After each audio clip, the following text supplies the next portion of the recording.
Bienvenidos a otra presentación de realización de un programa en C++. En la anterior presentación, ¿no?, podíamos ver cómo se diseñaba una fórmula utilizando algunos parámetros de matemáticas. Aquí nuevamente vamos a utilizar dos librerías, IOStream, que es la que nos permite los parámetros de entrada y salida, y la mat.h si es que necesitamos alguna ecuación matemática. Comenzamos nuestra función principal definida como main y pues vamos a abrir nuestro corchete y vamos a comenzar. En el programa que vamos a desarrollar el día de hoy vamos a tratar de plantear la ecuación del efecto Doppler, en la cual nos indica que una frecuencia, la frecuencia del observador que percibe el observador, es igual a la frecuencia de la fuente, factor de la velocidad del sonido más o menos la velocidad del observador, sobre la velocidad del sonido menos más la velocidad de la fuente.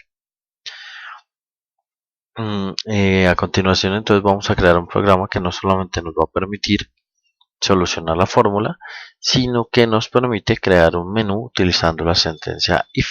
Recordemos que ese es si pasa algo, entonces haga esto. Primero entonces vamos a definir las variables. En este caso entonces van a ser variables flotantes. Tenemos la frecuencia de la fuente, tenemos la velocidad de la fuente, tenemos la velocidad del observador, tenemos la velocidad del sonido y pues por último vamos a crear una variable f que nos va a permitir almacenar el resultado final. Luego vamos a crear una variable de tipo entero que se va a denominar op y con la cual vamos a trabajar las opciones que nombraba anteriormente. Bueno, como recordamos, el comienzo de un programa, pues la idea es que nosotros podamos definir qué es lo que hace el programa. Entonces aquí escribimos que este programa nos permite resolver las ecuaciones que tienen que ver con el efecto Doppler. Recordemos que están entre comillas para que el mensaje aparezca en pantalla tal cual nosotros lo escribimos. Ahora vamos a mirar la frecuencia de la fuente. Vamos a decirle que escribamos la frecuencia de la fuente, repito, con la instrucción cout, y pues vamos a mirar que va a leer con la instrucción sein. Entonces nos dice que lea la frecuencia de la fuente. Vamos a hacer lo mismo con el resto de variables. Entonces vamos a escribir la velocidad de la fuente, que está definida como v sub f. Ya recordemos que es de tipo flotante porque van a ser variables que pueden ser de tipo real. Vamos a escribir la velocidad del observador, que está definida como una v sub o, y vamos a definir como fija la velocidad del sonido, que vamos a asignarle un valor de 340, ya que 340 metros por segundo es la medida de la velocidad del sonido a temperatura ambiente. Ahora, para mostrar todas estas variables, entonces lo que vamos a utilizar es una instrucción en la cual recordemos que estos dos nos sirven para realizar saltos de línea, y eso es más que todo pues para que se van a ordenar las cosas. Vamos a decir que la frecuencia de la fuente es igual a, y este mensaje nos va a aparecer tal cual lo escribimos dentro de las comillas, nos va a aparecer en la pantalla. Luego le digo que después escriba la frecuencia de la fuente y este valor va a ser aquel que le asignamos nosotros en la lectura que se desarrolló en esta parte. Después le pongo un HZ que se va a mostrar tal cual en pantalla, y esto lo hago pues para que sepamos que la frecuencia de la fuente se mide en Hz. Lo mismo hago con la velocidad de la fuente. También este espacio, como está sin comillas, lo que voy a escribir son los datos que nosotros almacenamos o que asignamos en la velocidad de la fuente, y pues este se medirá en metros por segundo. Lo mismo hago con la velocidad del observador, repito, la velocidad del observador, la misma que le asignamos acá. Y por último, la velocidad del sonido. Pero recordemos que esta va a ser una variable fija, que es de 340 y como nos podemos dar cuenta acá, metros por segundo. ¿Listos? Después de eso, vamos a crear nuestro menú de acuerdo a la situación que estamos planteando. Entonces, pues dice que digite la opción de acuerdo a la situación. Entonces vamos a mirar, entonces está la opción en que se acercan el observador y la fuente, se alejan el observador y la fuente, se acerca el observador y la fuente se aleja, o se acerca a la fuente y se aleja el observador.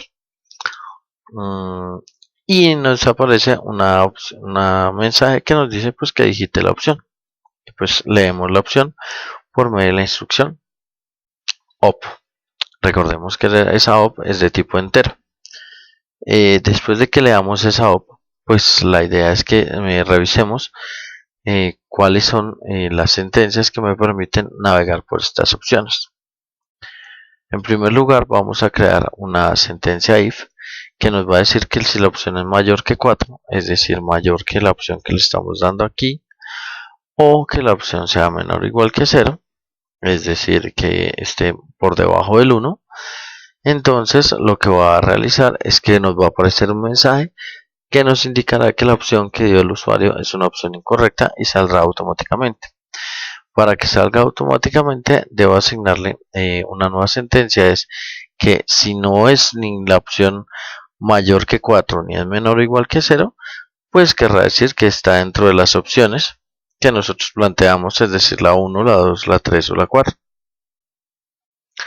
Aquí revisamos que si se cumple la opción 1, quiere decir que se acercan al observador y la fuente, es decir, los signos que aparecen en nuestra fórmula serán el positivo y el negativo, que son los que aparecen en la parte superior. En este caso, entonces, si se dan cuenta, aquí tenemos el positivo y tenemos el negativo. Y la frecuencia entonces será lo que se almacene en el resultado de esa fórmula, y pues al final entonces ya sabemos que van a ser hertz. Lo mismo vamos a realizar con la opción 2, con la diferencia que se van a cambiar entonces por los signos de abajo. Tenemos el menos y tenemos el más, y pues nuevamente el resultado va a ser almacenado dentro de la letra F. Realizamos lo mismo con la opción 3, en el cual pues lo único que nos cambia es que va a ser positivo y negativo, es decir, los positivo y positivo, perdón, que son los dos extremos. Y pues por último en la opción 4, pues entonces será negativo y positivo, que es la única opción que nos hace falta, es decir, el de abajo y el de abajo. Ya después de que terminamos esto, entonces revisamos que todo se ha quedado bien. Creo que aquí me falta cambiar, aquí es que se acerca la fuente y se aleja del observador. Compilamos, recordemos cerrar siempre nuestros corchetes. Si nos damos cuenta, cada vez que aparece este en azul, entonces quiere decir que debe estar cerrado siempre. Vamos a compilar con el build, y vamos a ejecutar nuestro programa a ver qué pasa. Entonces nos pide que escriba la frecuencia de la fuente. Tenemos por ejemplo 3.5, la velocidad de la fuente, ejemplo 10.23, y la velocidad del observador, démosle una mínima que sea de 0.23. Tenemos entonces que la frecuencia de la fuente es de 3.5 Hz, la velocidad de la fuente de 10.23 metros por segundo, la velocidad del observador de 0.23 metros por segundo, y la velocidad del sonido, recordemos, constante como 340 metros por segundo. Nos pide que digitemos cualquiera de las opciones, entonces vamos a digitarle por ejemplo la opción 4, y nos aparece que la frecuencia es de 3.39547 Hz. ¿Qué pasa si nosotros ejecutamos nuestro programa? Vamos a ver, la frecuencia será 23. Veamos la velocidad de la fuente, digamos que la fuente esté quieta, la velocidad del observador que esté, no sé, y revisamos. Entonces eso indicaría pues que la fuente está quieta. En ese caso pues tendríamos que mirar alguna de esas opciones, pero pues vamos a comprobar que sea una opción diferente a las 4. Nos dice que la opción es incorrecta y sale el programa. No es más el programa. A medida que vayamos avanzando vamos a darnos cuenta que existen otras variables que debemos tener en cuenta. Es decir, por ejemplo, aquí deberían aparecer que si está quieto, es decir, que si la velocidad del observador o de la fuente es 0, indica automáticamente que está quieto y pasaríamos a un menú diferente. Pero pues eso ya es para otro momento o para otro ejercicio. Espero que he comprendido y les sirva para desarrollar los ejercicios que se plantean. Gracias.